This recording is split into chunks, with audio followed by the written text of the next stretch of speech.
என் மனசுல இருந்து சொல்றேன், எனக்கு உன் மேல எந்த லவ்வும் இல்ல. எல்லாம் ஏன் தப்புதான். அமெரிக்கால நான் எப்படி ஆம்பளை பொம்பளைன்னு எந்த டிஃபரன்ஸும் பார்க்காம பழகனோ அதே மாதிரி உங்ககிட்டயும் பழகினேன். ஆனா நீ அதை லவ்னு கற்பனை பண்ணி வச்சிருக்க. தயவு செஞ்சு இன்னொரு தடவை இப்படி ஒரு விஷயத்த பேசணும்னு என்ன கூப்பிடாதீங்க. அப்புறம் இருக்கிற ஃப்ரெண்ட்ஷிப்பும் இல்லாம போயிடும்.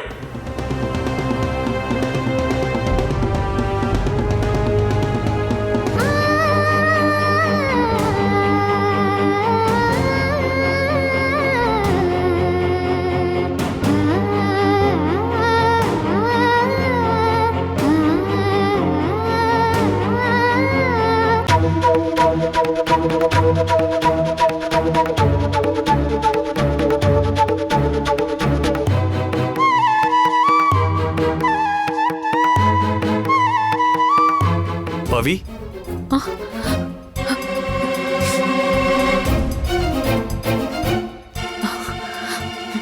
நான் உன்கிட்ட கொஞ்சம் பேசணும்.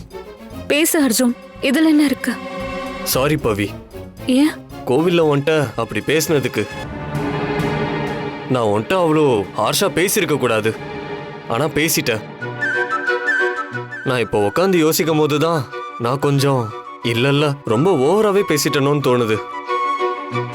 நான் கண்டிப்பா பேசினதுக்கு உன் மனசை ரொம்ப ஹர்ட் பண்ணிருப்பேன்னு மட்டும் என்னால ஃபீல் பண்ண முடியுது. நான் அதான் உன்னை பார்த்து சாரி கேட்டு போலான்னு வந்தேன். ஐ எம் ரியலி சாரி பவி. ஐயோ அர்ஜுன், நீ போய் என்கிட்ட சாரி எல்லாம் கேட்டுக்கிட்ட பாரு, இதுதான் உன் கேரக்டரே. உன் மனசுல கஷ்டம் இருந்தாலும் அது ஒண்ணுமே இல்லாத மாதிரி நடந்துக்கிற பாரு. ஆனா என்னால அப்படி இருக்கவே முடியல பவி. என் மனசுல என்ன தோணுதோ அதை ஓப்பனா பேசிடுவேன். அதான் என் கேரக்டர். நான் கோவில்ல சொன்ன விதம் தப்பா இருந்தாலும் நான் சொன்ன விஷயம் எல்லாமே உண்மை பவி. எனக்கு சத்தியமா உன் மேல எந்த லவ் ஃபீலுமே இல்ல பவி. அதுதான் உண்மை. எப்படி நீ இந்த ஃபீலை உன் மனசுக்குள்ள வளர்த்துக்கிட்டு இவ்வளவு நாள் இருந்தேன்னு எனக்கு புரியவே இல்லை. எப்பவுமே உன்கிட்ட ஒரு ஃப்ரெண்டுங்கிற முறையில தான் நான் பழகியிருக்கேன். அப்படிதான் உன்கிட்ட ஒவ்வொரு விஷயத்தையும் நான் பேசியிருக்கேன். ஆனா உனக்கு எப்படி லவ்னு தோணுச்சுன்னு எனக்கு புரியவே இல்லை பவி. அதுக்கும் கூட உன்கிட்ட சாரி கேட்டுக்கிறேன். ஒருவேளை நான் உன்கிட்ட பழகின விதம் வேணா உன்னை லவ்னு நினைக்க வச்சிருச்சோ. இனிமே நடந்த எல்லாத்தையும் மறந்துரு. தேவையில்லாம இத மனசுல போட்டு வச்சுக்கிட்டு என்கிட்ட முன்ன மாதிரி பேசாம பழகாம இருந்துராத. எப்பவுமே அர்ஜுனும் பவியும் ரொம்ப க்ளோஸ் ஃப்ரெண்ட்ஸ். அதுல எந்த மாற்றமும் இல்லை. என்ன ஓகே தானே? No hurt feelings.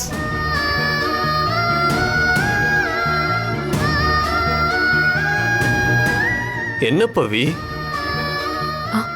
ஒன்னும் இல்ல அர்ஜுன், நான் என் மனசுல உள்ளத சொன்ன மாதிரி நீயும் மனசுல உள்ளத சொன்ன. அதுல நான் வருத்தப்பட எதுவுமே இல்லை.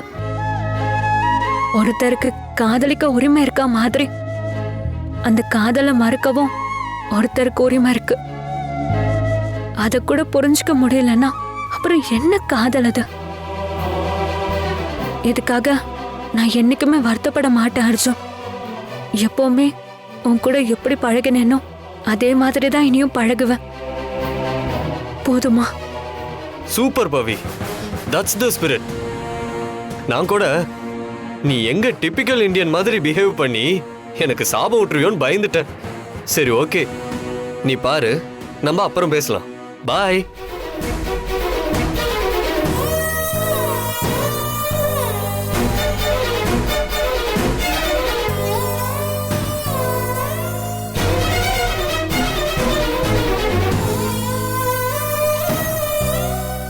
அர்ஜுன் பேசிட்டு போன எல்லாத்தையும் நான் கேட்டேன் பவி. அப்படின்னா அவன் நிஜமாவே உன் காதல வேண்டான்னு சொன்னதுல உனக்கு எந்த வருத்தமும் இல்லையா? கண்டிப்பா இல்ல பாட்டி. ஏன்னா நம்பிக்கை இல்லாத மனசுலதான் வருத்தத்துக்கு வேலை இருக்கும். என் மனசுல இன்னும் அந்த நம்பிக்கை இருக்கு. கண்டிப்பா பவி, உன்ன மாதிரி ஒருத்திய யாருமே பிடிக்காதுன்னு சொல்லவே முடியாது. ஏன்னா எந்தவித எதிர்பார்ப்பும் இல்லாதது உன் அன்பு. அந்த அன்பு ஒருத்தருக்கு கிடைக்குதுன்னா அவங்க தான் இந்த உலகத்திலேயே அதிர்ஷ்டசாலி. ஆனா ஒண்ணு மட்டும் எனக்கு உறுதியா தெரியுதுமா, அர்ஜுனுக்கு உன் மேல லவ் இல்லைன்னு அவன் வார்த்தையா சொல்லியிருந்தாலும் அவன் மனசுக்குள்ள அது நிச்சயமா இருக்கு. அதனாலதான் அவன் சொன்ன விஷயங்களை கேட்டு நீ வருத்தப்பட்டு உட்கார்ந்துடக்கூடாதுன்னு உன்னை சமாதானப்படுத்திட்டு போறான். பிடிச்சவங்களை காயப்படுத்துறப்பதான் மனசு துடிக்கும். அர்ஜுன் மனசு துடிச்சதுனாலதான் உன்னை தேடி வந்திருக்கான். இனி நீ செய்ய வேண்டியதெல்லாம் ஒன்னே ஒண்ணுதான். அர்ஜுன் மனசுல உன் மேல உள்ள காதல நீ வெளியில கொண்டு வரணும். எந்த பொண்ணு மேலையும் எனக்கு லவ்வே இல்லைன்னு சொன்னவன் இந்த பொண்ணுதான் என் வாழ்க்கைன்னு சொல்லணும். அத அவனுக்கு நீ தான் உணர்த்தணும். அது அர்ஜுன் உணர்ந்துட்டா போதும். அப்புறமா நீங்க 2 பேரும் சேர்ந்து வாழ்றத யாராலையும் தடுக்க முடியாது.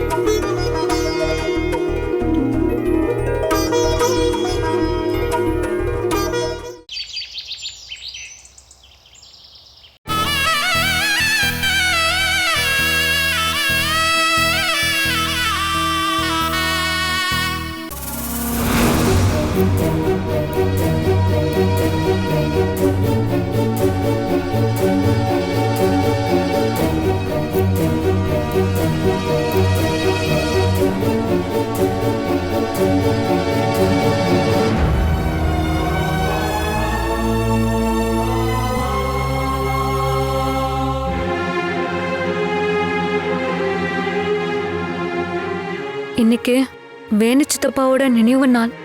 அதான் போட்டோ வச்சு சாமி கும்பிட்டுட்டு காக்காக்கு சாப்பாடு வச்சுட்டு வரேன்.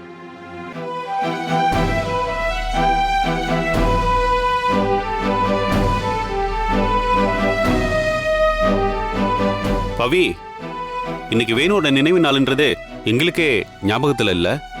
நீ எப்படி அதை மறக்காம இருந்த? என்ன சித்தப்பா பேசுறீங்க? சித்தப்பா உயிர் விட்டதே என் உயிரை காப்பாத்ததான். என்னால எப்படி அவரை மறக்க முடியும்? பாத்தீங்களாமா, உங்க தம்பியோட நினைவு நாளையே நீங்க மறந்துட்டீங்க. ஆனா பவி அத மறக்காம ஞாபகம் வச்சிருக்கா. டேய், அப்படியெல்லாம் இல்லடா. யாரு மறந்தது? என் தம்பியோட நினைவு நாள் எனக்கு நல்லாவே ஞாபகம் இருக்கு. சரி, நல்ல நேரம் பார்த்து சாமி கும்பிடலான்னு இருந்தேன். அதுக்குள்ள இவ இப்படி ஒரு சீனை போட்டா. அதானே, இவளுக்கு முன்னாடி இருந்து வேணு மாமாவை எங்களுக்கு நல்லா தெரியும். நாம போய் அவரோட நினைவுனால மறப்போமா? ஏன் அம்மா கூட அதுக்காக தானே ரூம்ல மௌன விரதம் இருந்துட்டு இருக்காங்க. இவ வேலையே இதானம்மா. எல்லாத்துலயும் இவ மட்டும் தனியா தெரியணும். அதுக்காக தான் ஒவ்வொன்னையும் இவ பார்த்து பார்த்து செய்யறா. டேடி, இத எனக்காக செஞ்சேன்னு சொன்னா அதை விட முட்டாள்தனம் இந்த உலகத்திலேயே கிடையாது. சித்தப்பா மேல எனக்கு இருக்கிற அன்பு, முதல்ல அதை நீ புரிஞ்சுக்கோ. உன் அன்பை பத்தி தான் எங்களுக்கு நல்லா தெரியுமே. என்னென்னமோ சொல்லி என் தம்பியை ஏமாத்தி அவ மனசுல வாரிசே நீதான்ற மாதிரி நம்ப வச்சிருக்க. அதுக்கப்புறம் அவனையே எங்களுக்கு எதிரா திருப்பி விட்டுட்ட. இப்போ இப்படி ஒரு டிராமாவை போட்டுட்டு இருக்க. ஏய், நீ நியாயமா என்ன பண்ணிருக்கணும்? நீ இத பத்தி எங்ககிட்ட முன்னாடியே சொல்லி சாமி கும்பிட கூப்பிட்டு இருக்கணும். அதை விட்டுட்டு நீ தனியா சாமி கும்பிடுறனா அது காரணத்தோட தானே நீ எல்லாம் பண்ணிக்கிட்டு இருக்க. அம்மா, இப்படிலாம் சஸ்பென்ஸா சீன் போட்டா தானே அண்ணன் கிட்ட இவ ரொம்ப பொறுப்பான பொண்ணுன்னு ஏமாத்த முடியும். அதுக்கு தான் இப்படி பண்றா. அர்ச்சனா, இதெல்லாம் ரொம்ப தப்புமா. அவ ஏதோ மனசுல இருந்து வேணுக்காக ஒரு விஷயத்தை செஞ்சிருக்கா. அதுக்காக பாராட்ட வேண்டாம். அட்லீஸ்ட் பழி போடாமலாவது இருக்கலாம்ல. நீங்க சும்மா இருங்க, உங்களுக்கு ஒண்ணும் தெரியாது. தம்பி, நீங்க இவளுக்கு இவ்ளோ சப்போர்ட் பண்றீங்களே, என் தம்பி செத்ததுக்கு யார் காரணம்? இவ தானே. இவ மட்டும் இல்லைன்னா இன்னைக்கு என் தம்பி உயிரோட இருந்திருப்பான். அவனை கொன்னுட்டு இப்போ அவன் மேல பாசம் இருக்கிற மாதிரி நடிச்சுக்கிட்டு இருக்கா. அத போய் நீங்க உண்மைன்னு நம்பி பேசிக்கிட்டு இருக்கீங்க. அத்தை, சித்தப்பா எனக்காக உயிரை விட்டாருன்னு சொல்லுங்க, அதை நான் ஏத்துக்கிறேன். ஆனா என்னாலதான் உயிரை விட்டாருன்னு மட்டும் சொல்லாதீங்க. அது எனக்கு பெரிய வலி. இங்க இருக்கிற எல்லாருக்குமே தெரியும் அவர் சாவுக்கு இதுக்கு மொத்த காரணம் காயத்ரி பாட்டி தானே. நல்லாவே தெரியும். அதெல்லாம் விட்டுட்டு என் மேல எப்படி உங்களால பழி போட முடிஞ்சது?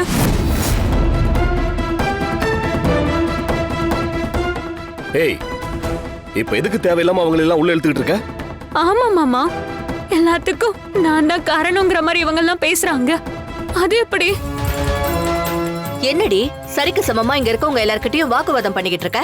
நீ ஒரு அதிர்ஷ்டம் கெட்டவன்னு இங்க இருக்கிற எல்லாருக்குமே தெரியுமே. அத சொன்னா உனக்கு ரோஷம் பொத்துக்கிட்டு வருதா? முதல்ல உன் அப்பா அம்மா போய் சேர்ந்தாங்க. அடுத்து இந்த குடும்பத்துல வந்து சேர்ந்து என் தம்பிய சாகடிச்ச. அடுத்து யார கொல்றதுக்கு நீ இன்னும் கங்கனை கட்டிட்டு திரியற சொல்லு. மா நிறுத்துங்கம்மா. அன்னைக்கே உங்ககிட்ட சொன்னல, பவி ஒரு தப்பு செஞ்சா அது எவ்வளவு வேணா சொல்லுங்க, ஆனா அவளோட பொறுப்பை பத்தி தப்பா சொல்லாதீங்க. இன்னுமா உங்களுக்கு புரியவே இல்ல? பவியோட அப்பா அம்மா இறந்தது ஒரு ஆக்சிடென்ட். அதுக்கு அவ எப்படி பொறுப்பாக முடியும்? அதே மாதிரி வேணுமாமா இறந்ததுக்கு முழு காரணம் காயத்ரி பாட்டி தான். அதை விட்டுட்டு அதுக்கும் பவிதான் காரணம்னு பேசிக்கிட்டு இருக்கீங்க. சரி, இதுவே அன்னைக்கு பவி இருந்த இடத்துல நான் இருந்து எனக்காக மாமா உயிரை விட்டுருந்தா அதுக்கு காரணம் நான் தான் சொல்லுவீங்களா? இல்லல்ல, அப்புறம் பவியை மட்டும் எதுக்கு தப்பு சொல்றீங்க?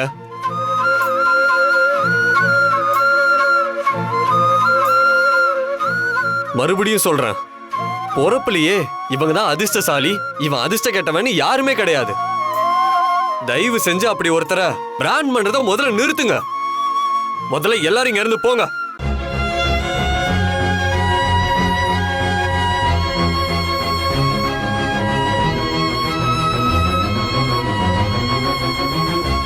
விடு பவி, இதெல்லாம் நினைச்சு நீ ஃபீல் பண்ணாத.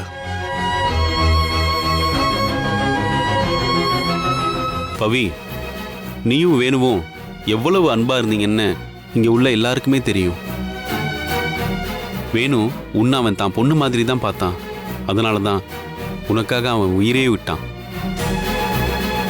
அவனை கொன்ன பாவத்துக்காக காயத்ரி இன்னைய வரைக்கும் ஜெயில் தண்டனை அனுபவிச்சுட்டு இருக்கா.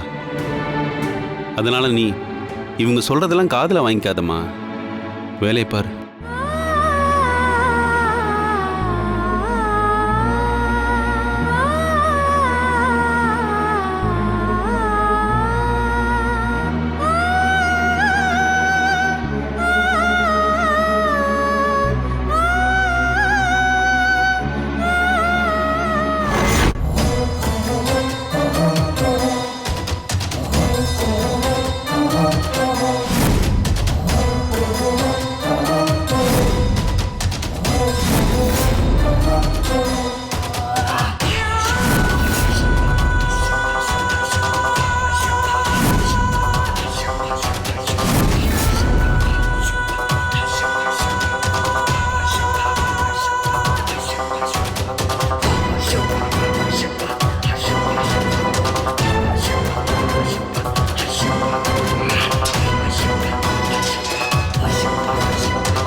அக்கா எப்படி இருக்க?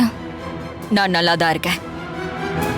ஆனா யாரு நல்லாவே இருக்க கூடாதுன்னு நான் நினைச்சேனோ அவங்க எல்லாரும் ரொம்ப சந்தோஷமா இருக்கிறத என்னால தாங்கிக்கவே முடியல. என்ன ஜெயிலுக்கு அனுப்பிட்டேன்ற சந்தோஷத்துல அந்த ரமாவும், என்ன ஜெயிச்சிட்டோங்கிற சந்தோஷத்துல அந்த பவியும் நிம்மதியா இருக்கிறத நினைக்கும் போது என் நிம்மதிய நான் தொலைச்சிட்டு நிக்கிறேன்.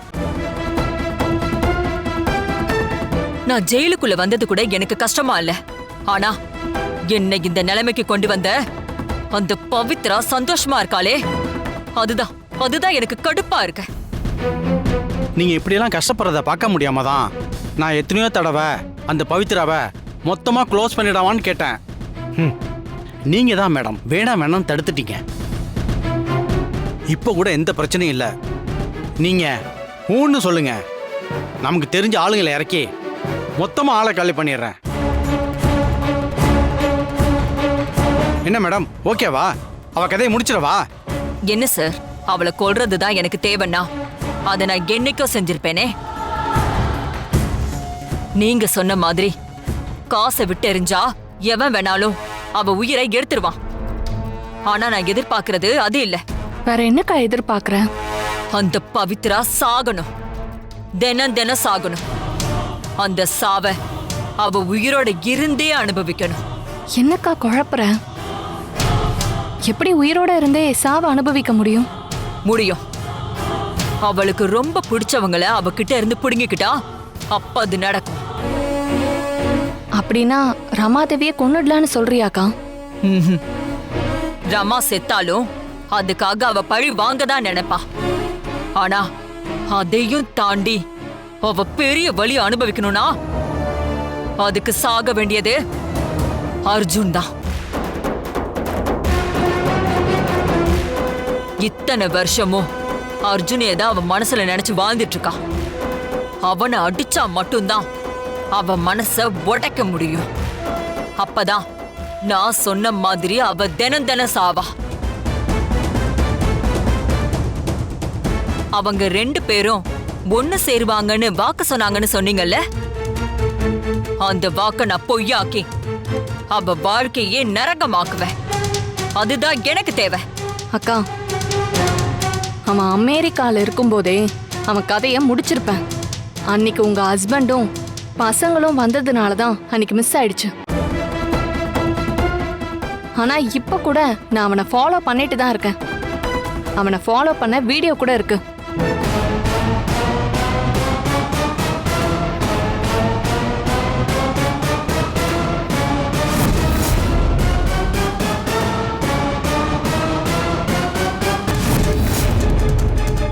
பாத்தியாக்கா, இந்த அர்ஜுன் கூட இருக்கிறப்போ அவ முகம் எவ்வளவு சந்தோஷமா இருக்குன்னு. அந்த சந்தோஷத்தை இப்ப அவகிட்ட இருந்து புடுங்க போறோம். இன்னும் கொஞ்ச நாள்ல நான் வெளியில வந்துருவேன். அது வரைக்கெல்லாம் நீங்க வெயிட் பண்ண தேவையில்லை. உடனே அந்த அர்ஜுன் கதையை முடிக்கிற வேலையை பாருங்க. நான் ஜெயில இருந்து வெளியில வரப்ப அந்த அர்ஜுன் இறந்து போனதை நினைச்சு பவித்ராவும் ரமாவும் கதறி கதறி அழுதுட்டு இருக்கணும். அதுதான் இத்தனை நாள் நான் அனுபவிச்ச ஜெயில் தண்டனைக்கு சரியான பதிலா இருக்கும். சரி மேடம், அப்படியே பண்ணிடுறேன் மேடம். இங்க பாருங்க, இது வரைக்கும் நடந்த மாதிரி இது இருக்க கூடாது. இந்த தடவை கண்டிப்பா கண்டிப்பா நாம தான் ஜெயிக்கணும். அதுல ஒரு சின்ன தப்பு கூட வந்துராம இந்த வேலையை முடிக்கணும். புரியுதா? Okay madam. சரி, நீங்க போங்க. அடுத்து நீங்க என்ன பார்க்க வரும்போது அர்ஜுன் செத்துட்டாங்கிற தகவலோட தான் இங்க வரணும். மஞ்சு, நீ இவர் கூடவே இருந்து ஆக வேண்டியதெல்லாம் பாத்துக்கோ. சரிக்கா.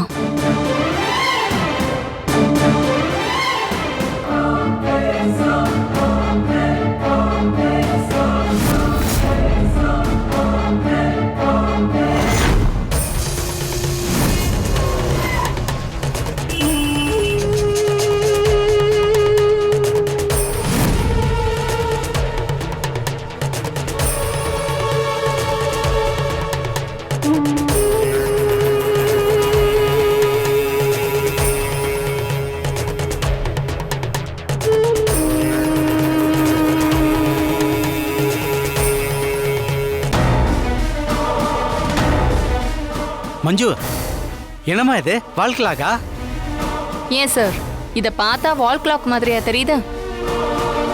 டைம் காட்டுதாமா? வால் கிளாக் மட்டும் டைம் காட்டாது, டைம் பாமும் டைம் காட்டும். என்னது டைம் பாமா? அதையாமா கையில வச்சிருக்க? தூக்கி போடு, வெடிச்சிட போகுது. இப்பதான் சார் ஏன் அக்கா உங்களை கண்ணா பின்னாடி திட்டுறாங்கன்னு தெரியுது. ஜெயில அக்கா என்ன சொன்னாங்க? அந்த அர்ஜுனை அவங்க வெளியில வரதுக்குள்ள க்ளோஸ் பண்ணணும்னு சொன்னாங்கல்ல, அதுக்கு தான் இந்த டைம் பாம். அதுவும் நிக்கிதே, அதான் அர்ஜுன் வழக்கமா யூஸ் பண்ற கார்.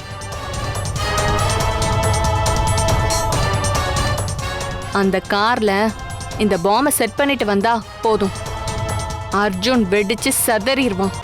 சூப்பர் மஞ்சு, என்னுடைய ஹெல்ப் இல்லாமே நீயே இவ்வளவு பெரிய விஷயத்தை பிளான் பண்ணிட்டியே. Very good. உங்க பாராட்டெல்லாம் அப்புறமா வச்சுக்கோங்க. இப்ப இந்த பாம்பை கொண்டு போய் அந்த கார்ல வச்சுட்டு வாங்க.